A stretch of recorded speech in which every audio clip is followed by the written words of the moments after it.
did it. From there, Ruth now came She and changed. said, I'm sorry. She stopped. Good. Now she has no problem. Yeah. And everybody is okay. Yeah, so I like these examples. Let me read what I have actually written here. It's very important. Schools play an essential role in protecting children from abuse.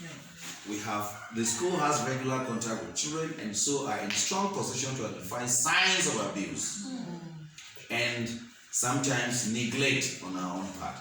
Teachers, therefore, in their classrooms and schools have to safeguard children by ensuring that they create a safe environment for all children in order to be able to learn, which is what we have actually talked about. Ensuring that adults who work in the school, including volunteers, don't pose a risk to children. So we've already identified that the threat is not just only to the learners or teachers and learners, but even amongst learners. So all this, when we say providing a safe environment, is an overall situation. That is your duty. If a child doesn't feel protected in that school, do you know that is going to affect their learning? Yes. They're going to affect their learning. Right. So if they have a certain mate who is creating troubles for them, remember what I told you the last time, try and change their seats. Don't make learners to be permanent members of the United Nations.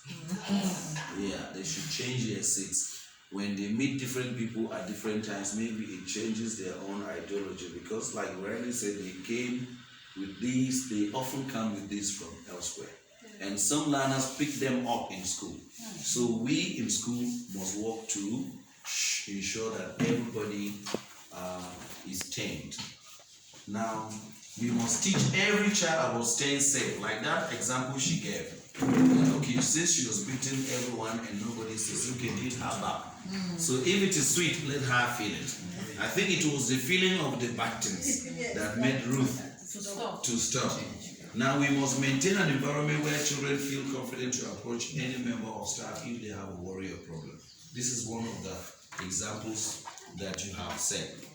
If your learners cannot freely come to you and tell them their problems, then it means that there is something that you've done.